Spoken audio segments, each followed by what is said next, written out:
Welcome back, Raw Thoughts listeners, to another episode with me, Mackenzie Tiggs.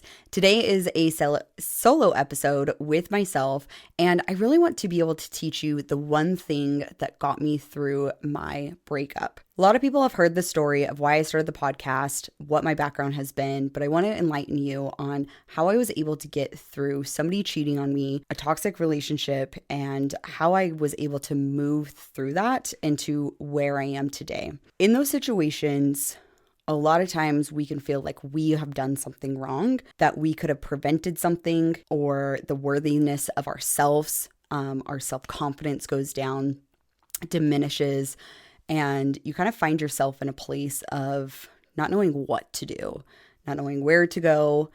I had actually left the relationship, had moved out, needed to find a house. I was selling real estate. There was just a lot of weight of life happening at that same time. I will say I'm not perfect, and there was a lot of things in the relationship that I have been able to learn through that, and that's what I can ask of myself, is to be able to learn the lessons, to take that and move it to the next phase of life. When I found myself replaying what had occurred and him continuing to talk with me, what I found was I could get stuck with the weight of being cheated on and having to leave and breaking up.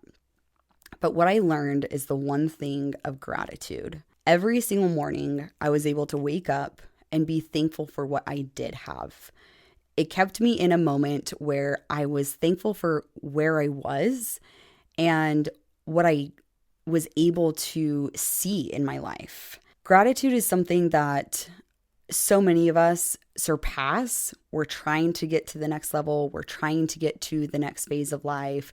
We're always on the go. We're hustling and bustling.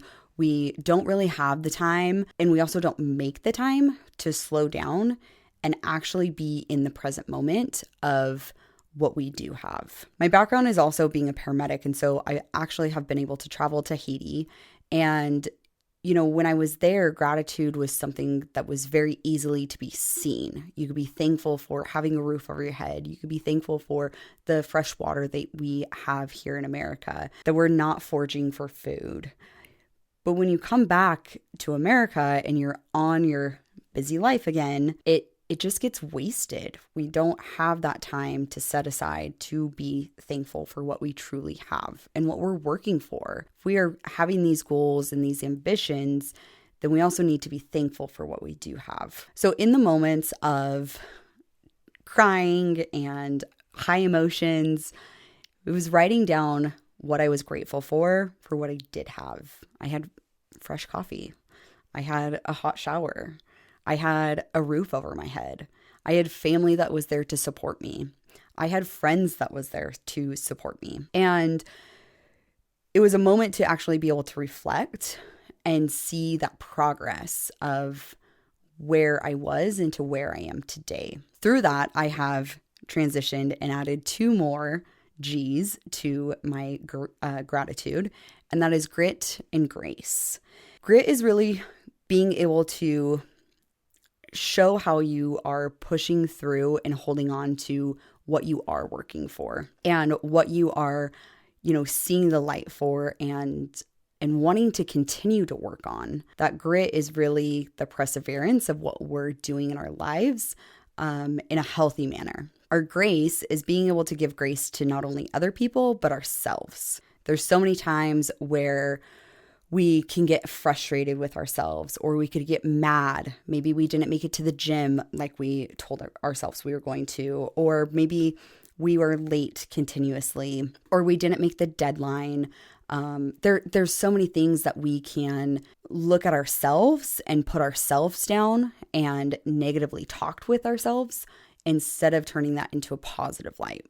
So giving grace to other people is meeting them right where they are. Being able to lead with curiosity over judgment and letting them come to the same table that you're at and letting them be them. And with that, you're allowed to also be yourself. And there's not perfection. We, like I said, lean into curiosity over judgment. And we can say, hey, you know what? You have different point of view. You have a different background, but I'm still going to honor you as a person and still have you in my life for who you are and what you do. And then the last being gratitude, which we've talked about. Those 3Gs are something that I coach on in my private coaching one-on-one clients. It is something that I have actually been able to see firsthand save a life. And so I talked to you about this today because I've gone from gratitude in a breakup and continuing to be there for myself to then having this journey of adding a couple other words on there and then also being able to teach that. And in the suicide save was so incredible because when he had talked to me about it after the occurrence, he had actually said, he knew he was in a bad mental state. He had crawled over and locked up his guns, and he sat there and he went through grit, grace, and gratitude. It was a moment in time where things were very heavy, where things were pressing on him of the future and the past and going into this spiral of unknowns and fear and shame and guilt and all the emotions that really heighten us with our nervous system. Our sympathetic nervous system is out of regulation and we can't stop ourselves. And he was able to lean back and in that moment be present and say, what do I have? What am I thankful for? What am I pushing through? And where can I show grace for myself? We're not perfect, but we can show the progress. So today I want to challenge you to be able to journal or write or think about those 3Gs of grit, grace, and gratitude. And I'd love for you guys to be able to message me and let me know how this goes for you. It's something that you can do just in your head, like I said, or you can journal. But every single day, try to think about grit, grace, and gratitude and how you're showing up not only for yourself, but other people. I appreciate your time and coming on and listening to Raw Thoughts Podcast. I would absolutely love if you could leave a review. If you want to message me with any insights that you have gotten from this podcast, I would absolutely love that. And I will talk to you guys next week for another episode. Bye, guys.